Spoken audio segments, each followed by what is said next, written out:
Vamos iniciar nossa leitura em nome do Pai, do Filho e do Espírito Santo. Amém. Meu Senhor e meu Deus, creio firmemente que estás aqui, que me vês, que me ouves.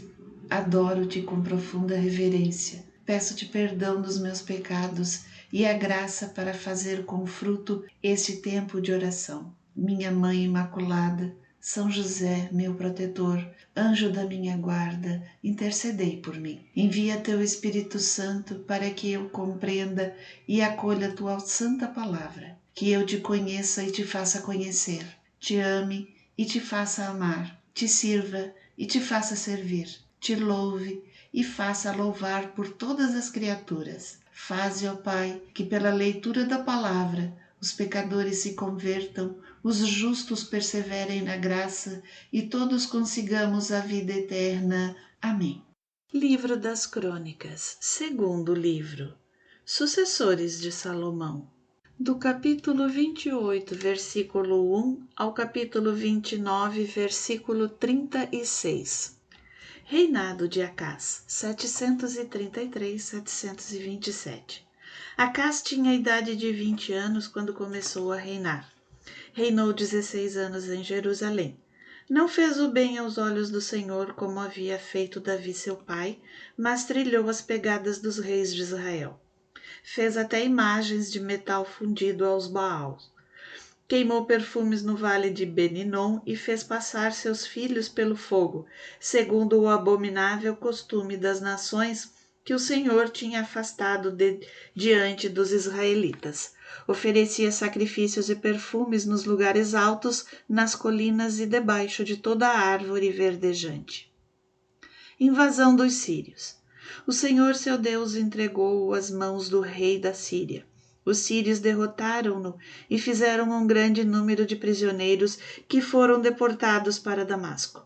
Ele também foi entregue às mãos do rei de Israel, que lhe infligiu grande derrota. Pecá, filho de Romélia, matou num só dia 126.000 homens de Judá, todos aguerridos porque tinham abandonado o Senhor, Deus de seus pais.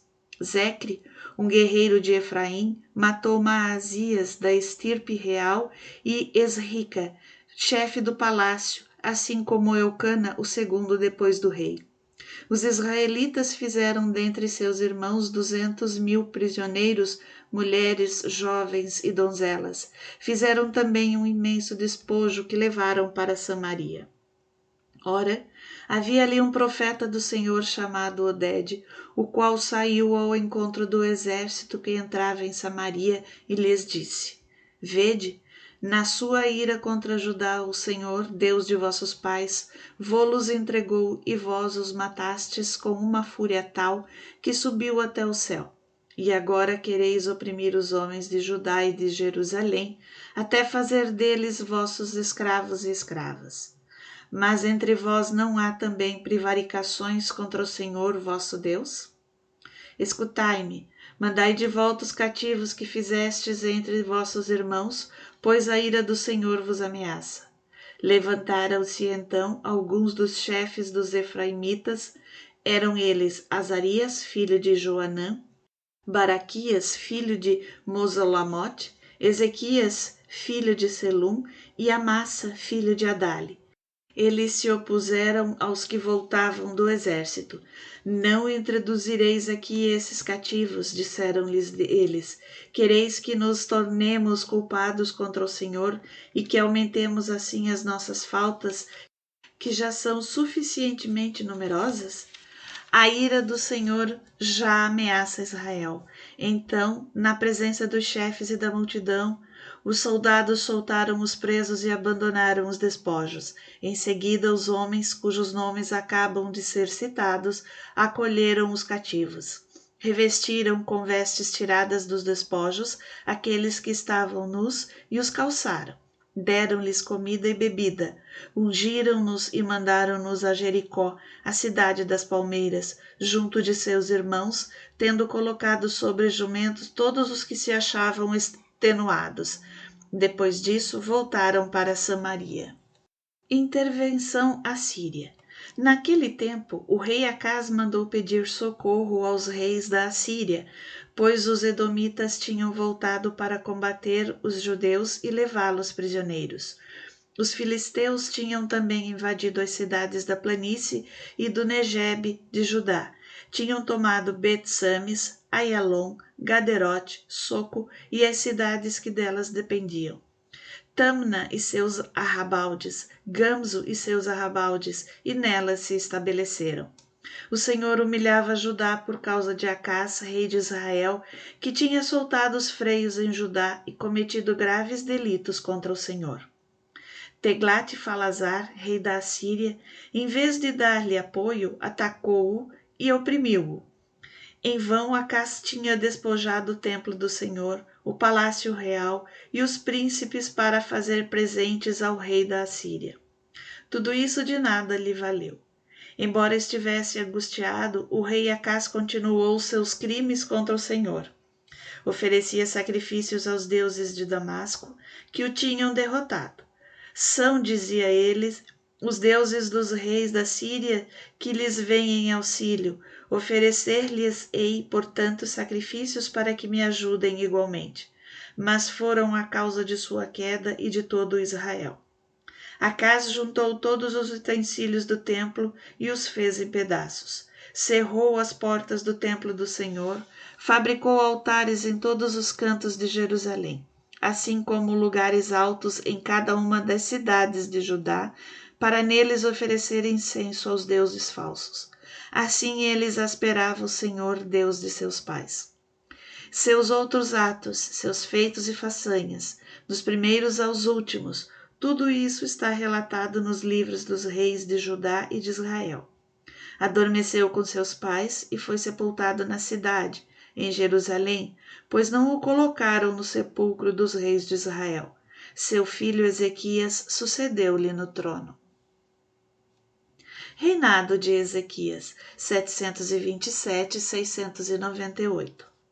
Ezequias tinha 25 anos quando começou a reinar e reinou em Jerusalém 29 anos. Sua mãe chamava-se Ábia, filha de Zacarias. Fez o bem aos olhos do Senhor, assim como tinha feito Davi, seu pai. Restauração do culto.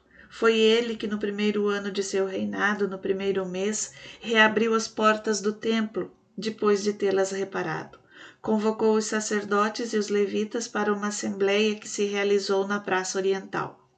Disse-lhes ele: Escutai-me, levitas, santificai-vos agora, santificai o templo do Senhor, Deus de nossos pais, e purificai-o de tudo o que o mancha, porque nossos pais prevaricaram, fizeram o mal aos olhos do Senhor nosso Deus.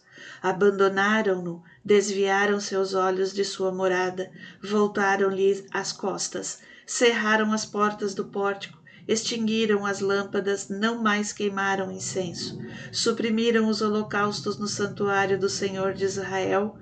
Por isso, a ira do Senhor se desencadeou contra Judá e Jerusalém, e os entregou à desolação, fazendo deles um objeto de espanto e zombaria, como vedes com os vossos próprios olhos. Foi assim que nossos pais caíram sob a espada, que nossas mulheres e filhas estão no cativeiro. Tenho agora a intenção de fazer um pacto com o Senhor, Deus de Israel, para que o ardor de sua ira nos poupe.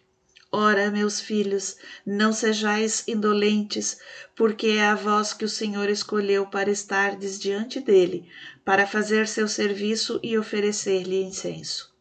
Então se apresentaram os levitas, Maate, filha de Amasaí, Joel, filho de Azarias, da linhagem dos filhos de Caate, da linhagem de Merari, Cis, filho de Abde, Azarias, filho de Leel, da linhagem dos Gersonitas, Joá, filho de Zema, Éden, filho de Joá, da linhagem de Elisafã, Samri e Jaiel, da linhagem de Asaf, Zacarias e Matanias, da linhagem de Emã, Jaiel e Semei, da linhagem de Iditum, Semeias e Osiel. Puseram-se a reunir seus irmãos e, depois de se ter santificado, vieram por ordem do rei e, conforme as palavras do Senhor, purificar o templo. Entraram no templo do Senhor para purificá-lo, varreram do átrio do templo toda a imundície que encontraram, e os levitas levaram-na de lá para o vale do Cedron. Foi no primeiro dia do primeiro mês que começaram essa purificação. No 8º dia desse mês tinham chegado ao pórtico. Em 8 dias o templo foi purificado.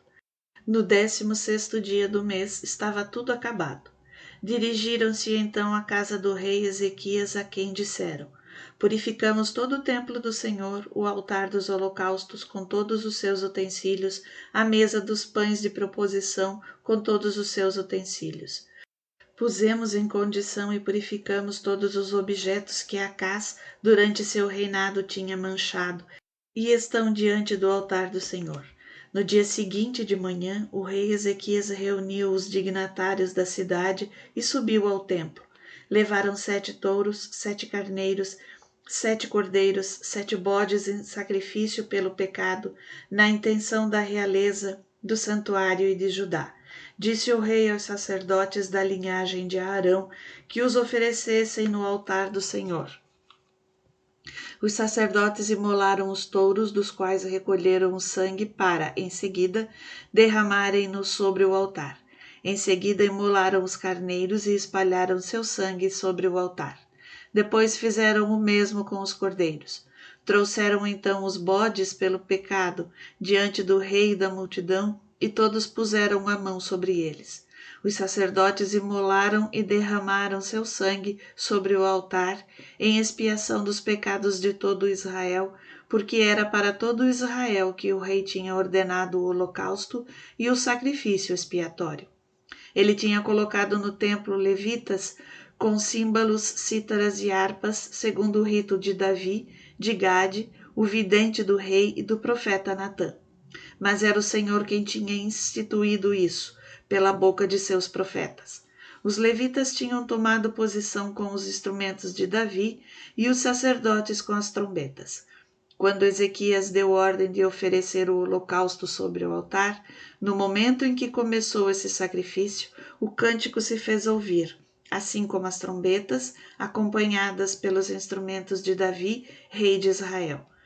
Toda a assembleia estava prostrada, entoaram o cântico e tocaram as trombetas até findar-se o holocausto. Terminado o sacrifício, o rei e todos os que o cercavam curvaram os joelhos e se prosternaram. Em seguida, o rei e os chefes ordenaram aos levitas que cantassem um cântico ao Senhor com as palavras de Davi e de Asaf, o vidente. Cantaram cheios de alegria este hino. Depois inclinaram-se em adoração. Ezequias então tomou a palavra. Agora, disse ele, que haveis sido novamente consagrado ao Senhor, aproximai-vos e ofereceis sacrifícios e ações de graças no templo do Senhor. E a multidão levou vítimas para oferecê-las em ação de graças, e todos os que quiseram ofereceram holocaustos. Eis o número de holocaustos oferecidos pela multidão: 70 touros, 100 carneiros, 200 cordeiros, tudo em holocausto ao Senhor. Consagraram, além disso, 600 bois e 3.000 ovelhas. Mas, como os sacerdotes, devido a seu pequeno número, não podiam esfolar todos os holocaustos, seus irmãos, os levitas, ajudaram até que não houvesse mais necessidade e até que os outros sacerdotes se tivessem santificado. Porque os levitas tinham mostrado mais solicitude que os sacerdotes para se purificarem. Houve ainda holocaustos em abundância, além da queima da gordura e dos sacrifícios pacíficos e das libações para os holocaustos. Foi assim restabelecido o culto no templo do Senhor. Ezequiel e o povo regozijaram-se de que o Senhor tivesse bem disposto todo o povo, porque a coisa se tinha feito de improviso.